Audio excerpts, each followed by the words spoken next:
যে পাশের দাদা বাবুরা নাকি আবেদন করেছে যে ডক্টর জাকির নায়েক বাংলাদেশে আসলে তাকে গ্রেফতার করে তাদের হাতে তুলে দিতে হবে।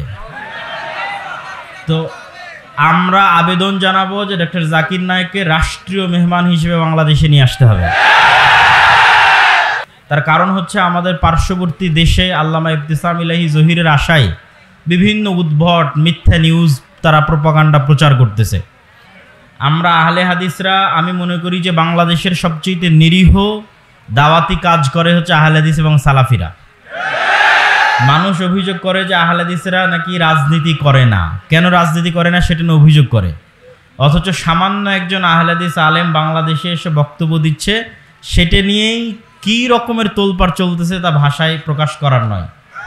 তাহলে আহলে হাদিসদের দাওয়াতের মধ্যেই রাজনীতি লুকিয়ে আছে।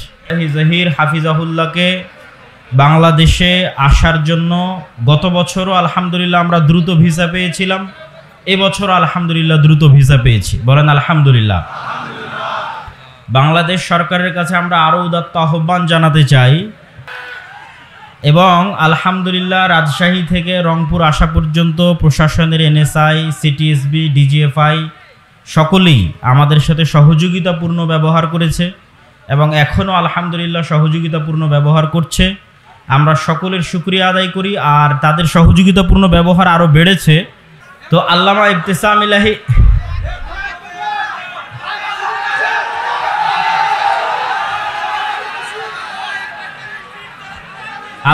ইবতিসাম ইলাহি জহির হাফিজাহুল্লাহ যে বিষয়ে বক্তব্য দিচ্ছিলেন সেই বিষয়টি ছিল ঈমান এবং ইলম।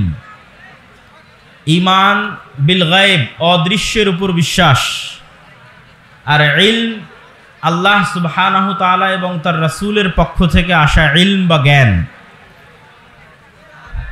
আমিও গত কয়েকদিন যাবৎ ঈমানের উপর বক্তব্য দিয়েছি। ঈমান বিল গায়ব। ঈমান বিল গায়ব হচ্ছে মুসলমানদের সবচেয়ে বড় সম্পদ, আর ঈমান বিল গায়ব না থাকলে মুসলমানেরা সবচেয়ে দুর্বল। কয়েকটা উদাহরণ দিই আপনাদের সহজভাবে বোঝার জন্য। মুসা আলাইহিস সালাতু ওয়াস সালাম ফেরাউনের তুলনায় দুনিয়াবি শক্তিতে সবচেয়ে দুর্বল ছিলেন। আজকের গাজার মানুষও ইসরায়েলের কাছে অত দুর্বল নয় মুসা আলাইহিস সালাতু ওয়াস সালাম ফেরাউনের কাছে যত দুর্বল ছিলেন দুনিয়াবিভাবে। তো মুসা আলাইহিস সালাতু ওয়াস সালাম যদি দুনিয়াবি বিজয়ের চিন্তা করতেন দুনিয়াবিভাবে, দুনিয়াবি পদ্ধতিতে, তাহলে তিনি কখনোই বিজয় অর্জন করতে পারতেন না। কিন্তু মুসা আলাইহিস সালাতু ওয়াস সালামকে আল্লাহ সুবহানাহু তাআলা শিখিয়েছেন যে ইন্নাল্লাহা আলা কুল্লি শাইইন কাদির, আল্লাহ সকল কিছুর উপর ক্ষমতাবান, পৃথিবীতে আল্লাহর ফেরেশতা বিরাজমান। অতএব মুসা তুমি আল্লাহর ক্ষমতার উপর ভরসা রাখো এবং আল্লাহ সুবহানাহু তাআলার ফেরেশতা তোমার সহযোগিতার জন্য সর্বদা তোমার সাথে আছে। তো মুসা আলাইহিস সালাতু ওয়াস সালামের হাতের লাঠিকে আল্লাহ সাপ বানিয়ে দিয়েছিলেন, সমুদ্রের মধ্যে আল্লাহ রাস্তা তৈরি করে দিয়েছিলেন, মরুভূমিতে আল্লাহ সুবহানাহু তাআলা পাথর থেকে ঝর্ণা তৈরি করে দিয়েছিলেন, মরুভূমিতে আল্লাহ সুবহানাহু তাআলা আসমান থেকে মান্না এবং সালওয়া খাবার পাঠিয়েছিলেন এবং আল্লাহ সুবহানাহু তাআলা তাদের জন্য এমন অসংখ্য ব্যবস্থাপনা করেছিলেন যেগুলো গায়েবী মদদ ছাড়া সম্ভব ছিল না, দুনিয়াবি কোনো শক্তি দিয়ে সম্ভব ছিল না। ঠিক তেমনি আমরা যদি মুহাম্মদ সাল্লাল্লাহু আলাইহি ওয়াসাল্লাম, আবু বকর, ওমর, ওসমান, আলী রাদিয়াল্লাহু তাআলা আনহুম এদের জীবনী দেখি, খালিদ বিন ওয়ালিদ, আমর ইবনে আস এদের জীবনী দেখি, তাহলে তৎকালীন বিশ্বের রোমান সাম্রাজ্য এবং পারস্য সাম্রাজ্যের তুলনায় দুনিয়াবি শক্তির দিক থেকে আজকের মুসলমানদের তুলনায় শতগুণ দুর্বল ছিল আবু বকর, ওমর, ওসমান, আলী রাদিয়াল্লাহু তাআলা আনহু।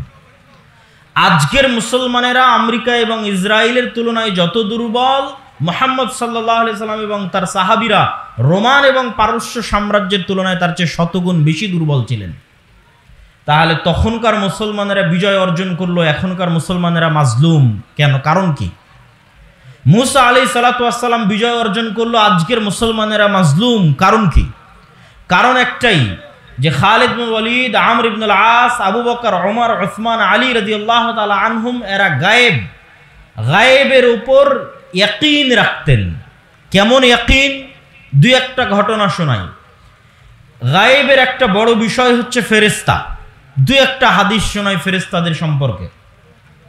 একদিন এক সাহাবী যুদ্ধ করছে, তো দুই পাশে দুইজন সাদা ধবধবে পোশাক পরিধান করে তারাও যুদ্ধ করছে। সাহাবী বলছে, আমি এদেরকে পূর্বেও কোনোদিন দেখিনি, পরেও কোনোদিন দেখিনি। রাসূল সাল্লাল্লাহু আলাইহি ওয়াসাল্লামের সামনে যখন বর্ণনা দেওয়া হলো, তিনি বললেন, এরা ছিল জিবরাইল আর মিকাইল, আল্লাহ পাঠিয়েছিলেন যুদ্ধ করার জন্য। আল্লাহু আকবার। উহুদের যুদ্ধে হানজালা রাদিয়াল্লাহু তাআলা আনহু শহীদ হয়েছে। তিনি বাসর ঘর থেকে বের হয়ে যুদ্ধের মাঠে গেছিলেন। রাসূলুল্লাহ সাল্লাল্লাহু আলাইহি ওয়াসাল্লামকে সাহাবীরা বললেন, তাকে গোসল দেওয়াতে হবে। রাসূল সাল্লাল্লাহু আলাইহি ওয়াসাল্লাম উত্তরে বললেন, তাগসিলুহুল মালায়েকা, ইতিমধ্যেই ফেরেশতারা তাকে গোসল দেওয়া সম্পূর্ণ করেছে। আল্লাহু আকবার। খন্দকের যুদ্ধে রাসূল সাল্লাল্লাহু আলাইহি ওয়াসাল্লাম যুদ্ধ শেষ করে অস্ত্র রেখে গোসল করতেছেন। গোসল শেষ হয়ে বের হয়ে দেখছেন জিবরাইল আলাইহিস সালাতু ওয়াস সালাম এসে উপস্থিত। তিনি বলছেন, আপনি অস্ত্র রেখে দিয়েছেন, আমরা তো অস্ত্র রাখিনি। তো কেন তোমরা অস্ত্র রাখনি? তো মদিনায় অবস্থান করা তিনটা ইহুদি গোত্র, বানু কুরাইজা, বানু কায়নুকা, বানু নজির, তারা মুহাম্মদ সাল্লাল্লাহু আলাইহি ওয়াসাল্লামের সাথে লিখিত চুক্তিবদ্ধ ছিল যে মুহাম্মদ সাল্লাল্লাহু আলাইহি ওয়াসাল্লামকে তারা সহযোগিতা করবে। কিন্তু খন্দকের যুদ্ধে তারা গাদ্দারি করেছে, মুনাফিকি করেছে। তো জিবরাইল বলছে, শুধু কাফেরদের পরাজয় নয়, মদিনার মধ্যে থাকা মুনাফিকদেরকেও শেষ করতে হবে, তাদেরকেও মদিনা থেকে বের করে দিতে হবে, তাদের শাস্তি বাস্তবায়ন করতে হবে, গাদ্দারির শাস্তি। তো আনাস রাদিয়াল্লাহু তাআলা আনহু বলছে, রাসূল সাল্লাল্লাহু আলাইহি ওয়াসাল্লাম আমাদেরকে বললেন, চলো আমরা বের হই। জিবরাইল বের হতে বলছে।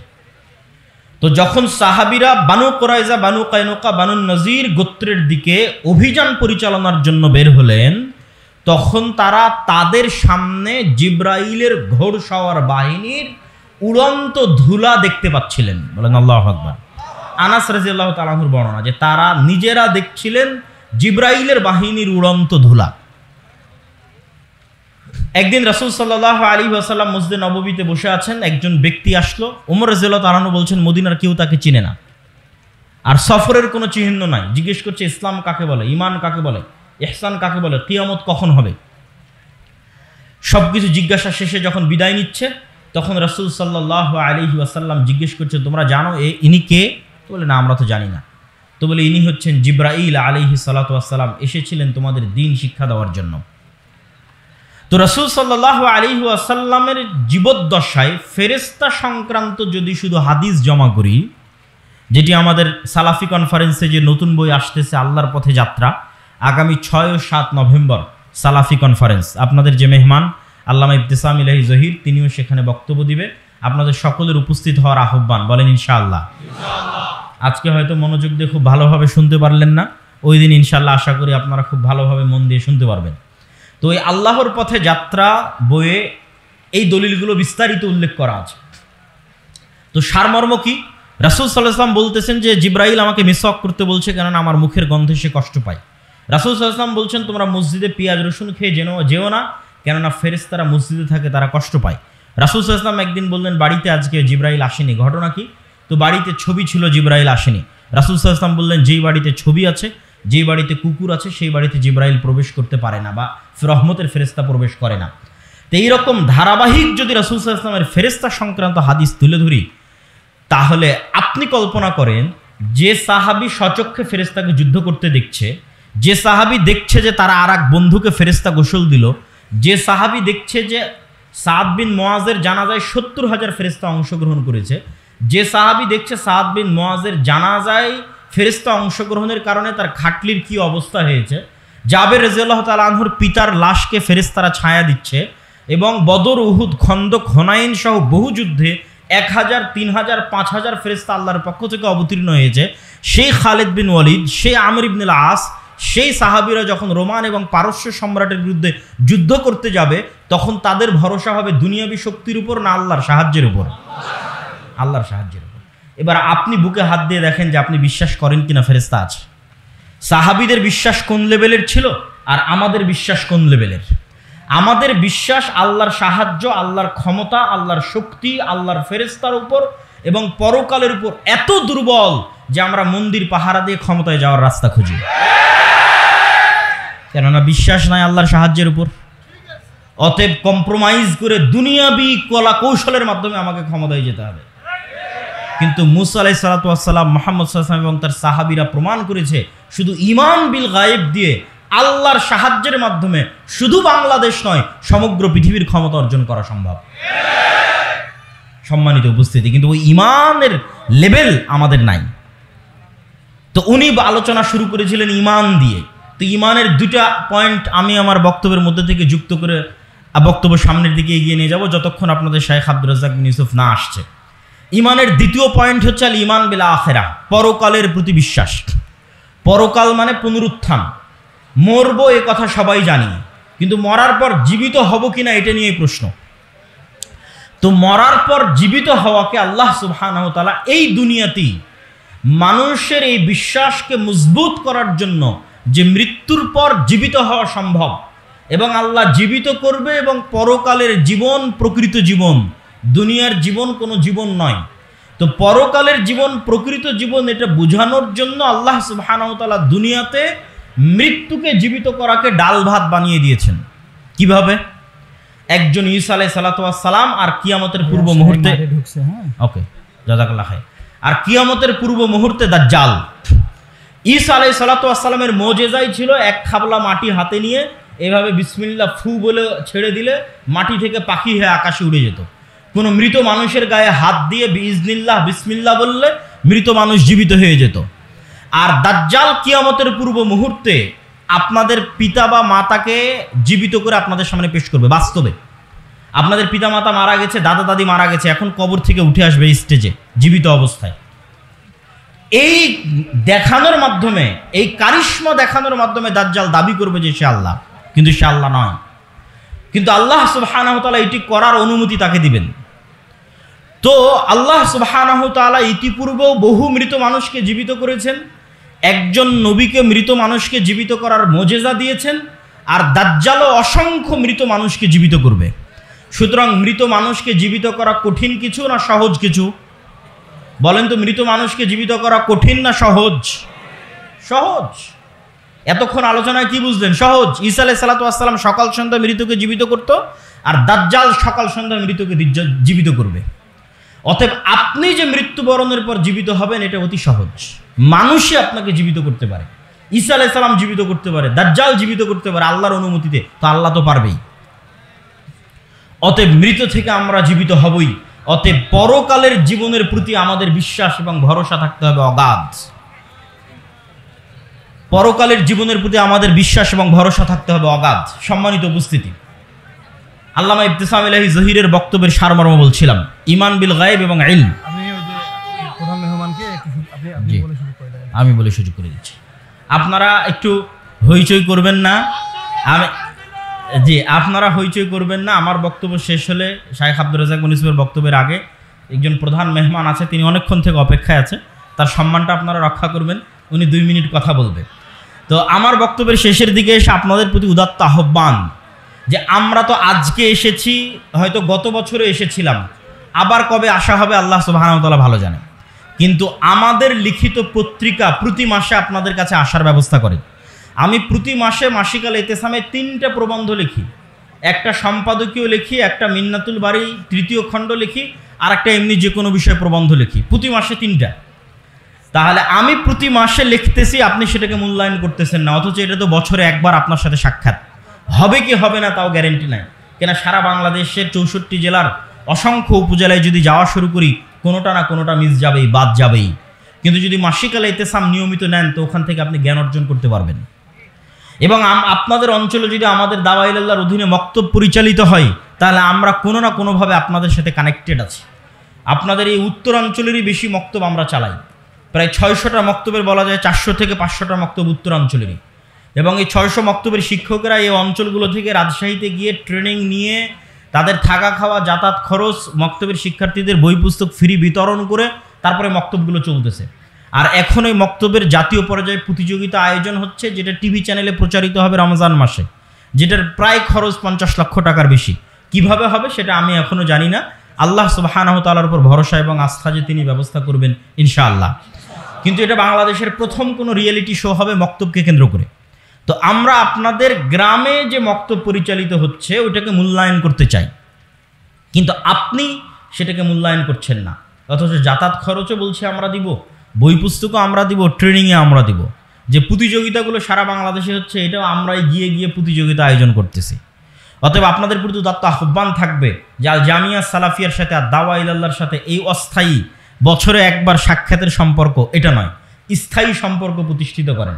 আপনাদের যদি দ্বীনি শিক্ষা প্রতিষ্ঠান থাকে, আল জামিয়া সালাফি আমরা দাবি করতে পারি বর্তমান বাংলাদেশে সৌদি আরব, পাকিস্তান, ভারত থেকে সবসময় আলেম ওলামা আসছে, দার্স দিচ্ছে। এটি একটি আন্তর্জাতিক মানের শিক্ষা প্রতিষ্ঠানের মানদণ্ড দাঁড় করানো হলে জামিয়া সালাফিয়া টপ 10 টপ 5-এর মধ্যে থাকবেই, শিক্ষার মানে থেকে শুরু করে সকল দিক থেকে। তো জামিয়া সালাফিয়ার সাথে সম্পৃক্ত হওয়া আর দাওয়া ইলাল্লাহর মক্তবের সাথে সম্পৃক্ত হওয়া এবং মাসিক আল এতেসামের এজেন্ট এবং গ্রাহক হওয়া, এগুলো হচ্ছে আমাদের সাথে সবসময় যোগাযোগ রাখার মাধ্যম। তো এই আমাদের এই লেখনীগুলো, আমাদের বই পুস্তকগুলোকে মূল্যায়ন করবেন, কেননা আমাদের কথা, আমাদের জ্ঞান, আমাদের দাওয়াত সবই বইয়ের মধ্যে লেখা আছে। এই একদিনের সম্পর্ক আমরা চাই না, স্থায়ী সম্পর্ক চাই। আল্লাহ সুবহানাহু ওয়া তাআলা কবুল করুক, আল্লাহুম্মা আমিন। আর বক্তব্যের শেষে আবারও আগামী 6 ও 7 নভেম্বর আল জামিয়া সালাফিয়া ডাঙ্গিপাড়া পাবা রাজশাহীর মাটিতে সালাফি কনফারেন্সের দাওয়াত দিয়ে আজকের সংক্ষিপ্ত বক্তব্য এখানেই শেষ করছি। আল্লাহ সুবহানাহু ওয়া তাআলা আমাদের কবুল করুক। আসসালামু আলাইকুম ওয়া রাহমাতুল্লাহি ওয়া বারাকাতুহু। বৈঠকি দান তো আল্লামা ইবতিসাম ইলাহি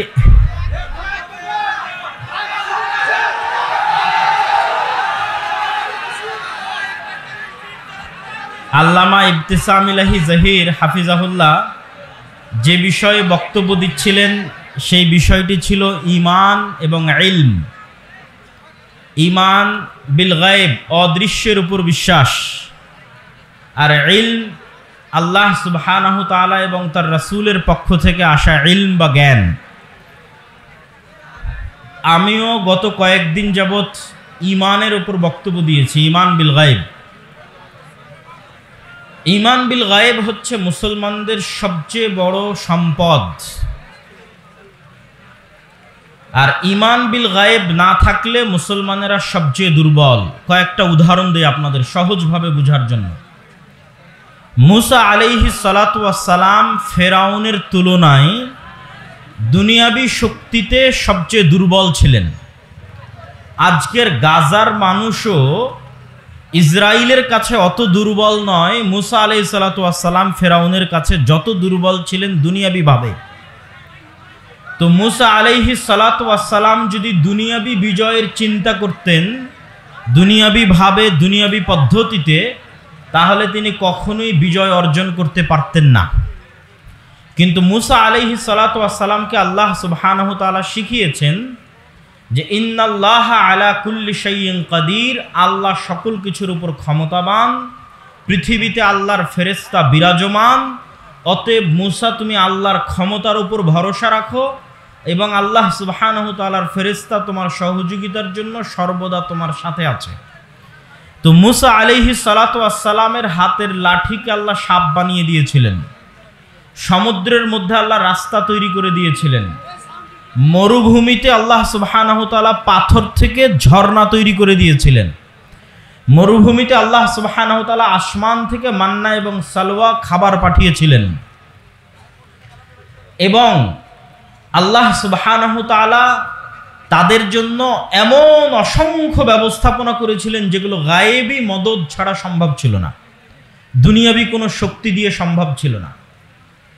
ঠিক তেমনি আমরা যদি মুহাম্মদ সাল্লাল্লাহু আলাইহি ওয়াসাল্লাম, আবু বকর, ওমর, ওসমান, আলী রাদিয়াল্লাহু তাআলা আনহুম এদের জীবনী দেখি, খালিদ বিন ওয়ালিদ, আমর ইবনুল আস এদের জীবনী দেখি, তাহলে তৎকালীন বিশ্বের রোমান সাম্রাজ্য এবং পারস্য সাম্রাজ্যের তুলনায় দুনিয়াবি শক্তির দিক থেকে আজকের মুসলমানদের তুলনায় শতগুণ দুর্বল ছিল আবু বকর, ওমর, ওসমান, আলী রাদিয়াল্লাহু তাআলা আনহু। আজকের মুসলমানেরা আমেরিকা এবং ইসরায়েলের তুলনায় যত দুর্বল, মুহাম্মদ সাল্লাল্লাহু আলাইহি সাল্লাম এবং তার সাহাবীরা রোমান এবং পারস্য সাম্রাজ্যের তুলনায় তার চেয়ে শতগুণ বেশি দুর্বল ছিলেন। তাহলে তখনকার মুসলমানেরা বিজয় অর্জন করলো, এখনকার মুসলমানেরা মাজলুম কেন? কারণ কি? মুসা আলাইহিস সালাতু ওয়াস সালাম বিজয় অর্জন করলো, আজকের মুসলমানেরা মাজলুম। কারণ কি? কারণ একটাই, যে খালিদ বিন ওয়ালিদ, আমর ইবনুল আস, আবু বকর, ওমর, উসমান, আলী রাদিয়াল্লাহু তাআলা আনহুম এরা গায়েবের উপর ইয়াকিন রাখতেন। কেমন ইয়াকিন? দুই একটা ঘটনা শোনাই। গায়েবের একটা বড় বিষয় হচ্ছে ফেরেশতা। দুই একটা হাদিস শোনাই ফেরেশতাদের সম্পর্কে। একদিন এক সাহাবী যুদ্ধ করছে, তো দুই পাশে দুইজন সাদা ধবধবে পোশাক পরিধান করে তারাও যুদ্ধ করছে। সাহাবী বলছে, আমি এদেরকে পূর্বেও কোনোদিন দেখিনি, পরেও কোনোদিন দেখিনি। রাসূল সাল্লাল্লাহু আলাইহি ওয়াসাল্লামের সামনে যখন বর্ণনা দেওয়া হলো, তিনি বললেন, এরা ছিল জিবরাইল আর মেকাইল, আল্লাহ পাঠিয়েছিলেন যুদ্ধ করার জন্য। আল্লাহু আকবার। উহুদের যুদ্ধে হানজালা রাদিয়াল্লাহু তাআলা আনহু শহীদ হয়েছে। তিনি বাসর ঘর থেকে বের হয়ে যুদ্ধের মাঠে গেছিলেন। রাসূলুল্লাহ সাল্লাল্লাহু আলাইহি ওয়াসাল্লামকে সাহাবীরা বললেন, তাকে গোসল দেওয়াতে হবে। রাসূল সাল্লাল্লাহু আলাইহি ওয়াসাল্লাম উত্তরে বললেন, তাগসিলুহুল মালায়েকা, ইতিমধ্যেই ফেরেশতারা তাকে গোসল দেওয়া সম্পূর্ণ করেছে। আল্লাহু আকবার। খন্দকের যুদ্ধে রাসূল সাল্লাল্লাহু আলাইহি ওয়াসাল্লাম যুদ্ধ শেষ করে অস্ত্র রেখে গোসল করতেছেন। গোসল শেষ হয়ে বের হয়ে দেখছেন জিবরাইল আলাইহিস সালাতু ওয়াস সালাম এসে উপস্থিত। তিনি বলছেন, আপনি অস্ত্র রেখে দিয়েছেন, আমরা তো অস্ত্র রাখিনি। তো কেন তোমরা অস্ত্র রাখনি? তো মদিনায় অবস্থান করা তিনটা ইহুদি গোত্র, বানু কুরাইজা, বানু কায়নুকা, বানু নজির, তারা মুহাম্মদ সাল্লাল্লাহু আলাইহি ওয়াসাল্লামের সাথে লিখিত চুক্তিবদ্ধ ছিল যে মুহাম্মদ সাল্লাল্লাহু আলাইহি ওয়াসাল্লামকে তারা সহযোগিতা করবে। কিন্তু খন্দকের যুদ্ধে তারা গাদ্দারি করেছে, মুনাফিকি করেছে। তো জিবরাইল বলছে, শুধু কাফেরদের পরাজয় নয়, মদিনার মধ্যে থাকা মুনাফিকদেরকেও শেষ করতে হবে, তাদেরকেও মদিনা থেকে বের করে দিতে হবে, তাদের শাস্তি বাস্তবায়ন করতে হবে, গাদ্দারির শাস্তি। তো আনাস রাদিয়াল্লাহু তাআলা আনহু বলছে, রাসূল সাল্লাল্লাহু আলাইহি ওয়াসাল্লাম আমাদেরকে বললেন, চলো আমরা বের হই। জিবরাইল বের হতে বলছে।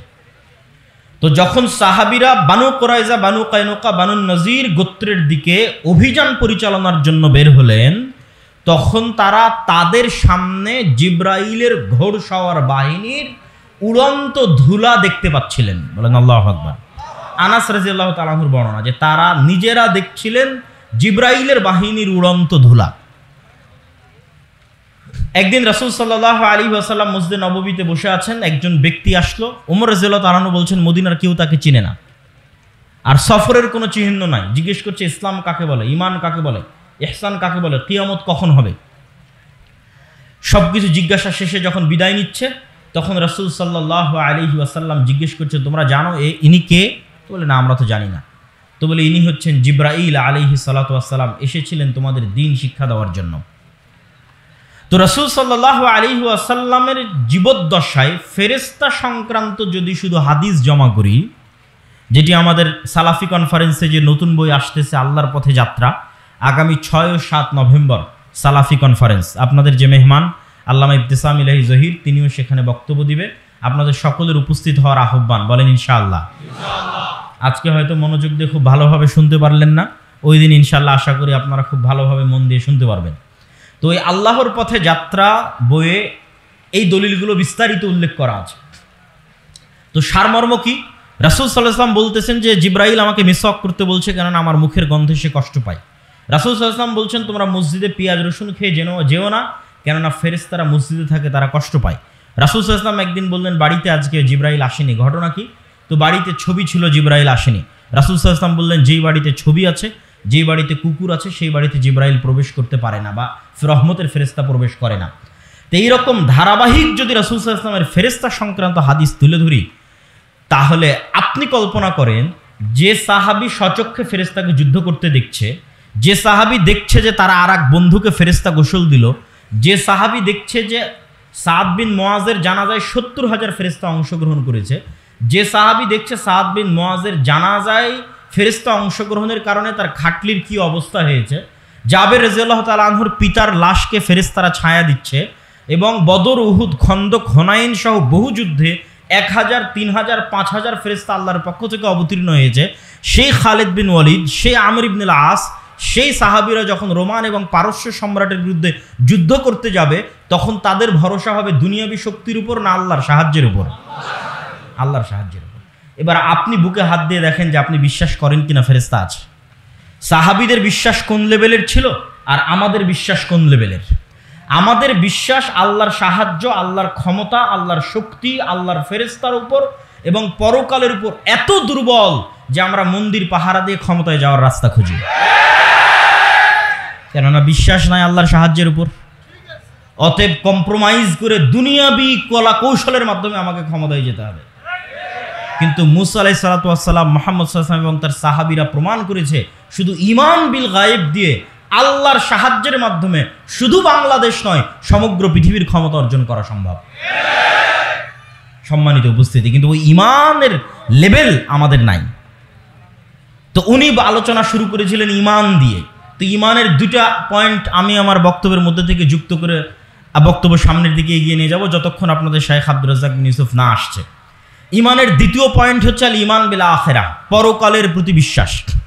পরকাল মানে পুনরুত্থান। মরবো এ কথা সবাই জানি, কিন্তু মরার পর জীবিত হব কিনা এটা নিয়ে প্রশ্ন। তো মরার পর জীবিত হওয়াকে আল্লাহ সুবহানাহু ওয়া তাআলা এই দুনিয়াতেই মানুষের এই বিশ্বাসকে মজবুত করার জন্য যে মৃত্যুর পর জীবিত হওয়া সম্ভব এবং আল্লাহ জীবিত করবে এবং পরকালের জীবন প্রকৃত জীবন, দুনিয়ার জীবন কোনো জীবন নয়। তো পরকালের জীবন প্রকৃত জীবন এটা বোঝানোর জন্য আল্লাহ সুবহানাহু ওয়া তাআলা দুনিয়াতে মৃত্যুকে জীবিত করাকে ডাল ভাত বানিয়ে দিয়েছেন। কিভাবে? একজন ঈসা আলাইহিস সালাতু ওয়াস সালাম আর কিয়ামতের পূর্ব মুহূর্তে, ওকে জাযাকাল্লাহ খাইর, আর কিয়ামতের পূর্ব মুহূর্তে দাজ্জাল।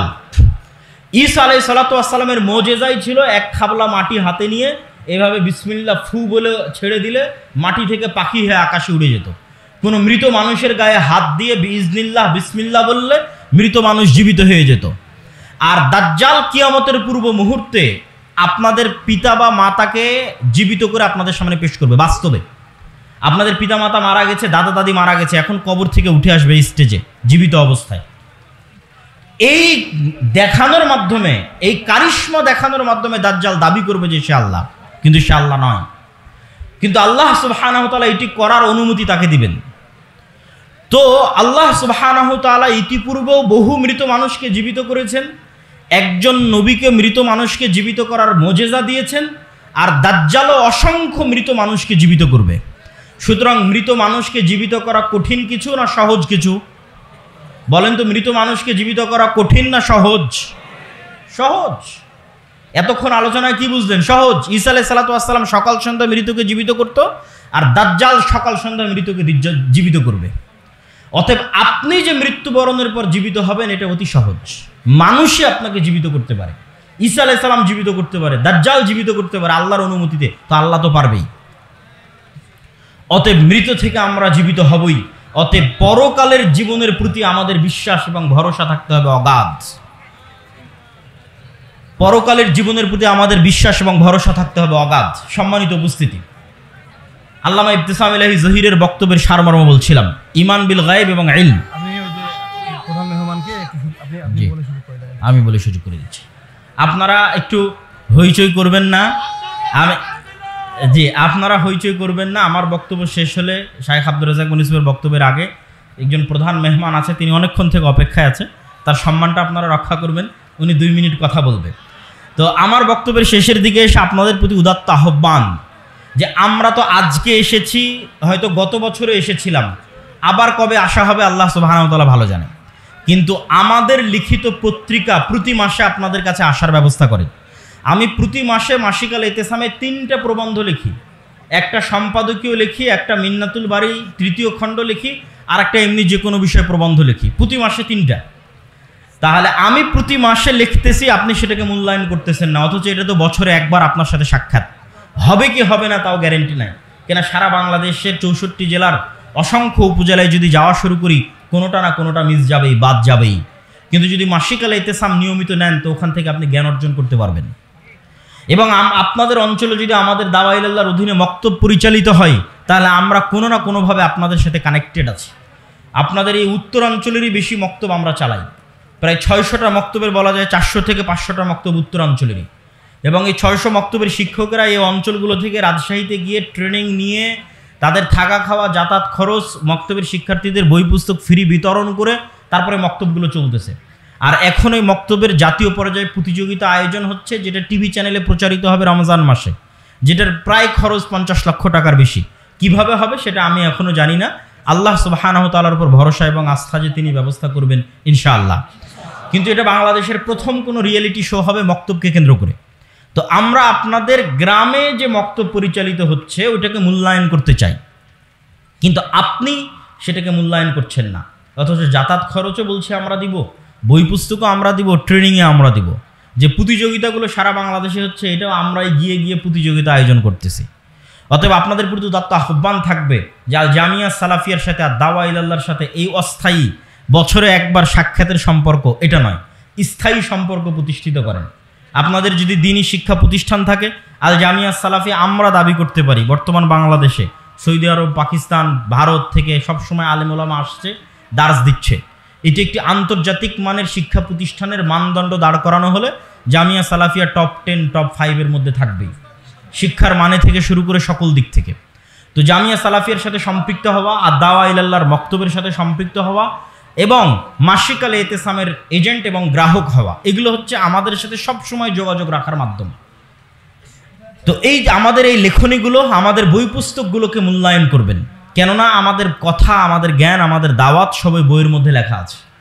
এই একদিনের সম্পর্ক আমরা চাই না, স্থায়ী সম্পর্ক চাই। আল্লাহ সুবহানাহু ওয়া তাআলা কবুল করুক, আল্লাহুম্মা আমিন। আর বক্তব্যের শেষে আবারও আগামী 6 ও 7 নভেম্বর আল জামিয়া সালাফিয়া ডাঙ্গিপাড়া পাবা রাজশাহীর মাটিতে সালাফি কনফারেন্সের দাওয়াত দিয়ে আজকের সংক্ষিপ্ত বক্তব্য এখানেই শেষ করছি। আল্লাহ সুবহানাহু ওয়া তাআলা আমাদের কবুল করুক। আসসালামু আলাইকুম ওয়া রাহমাতুল্লাহি ওয়া বারাকাতুহু।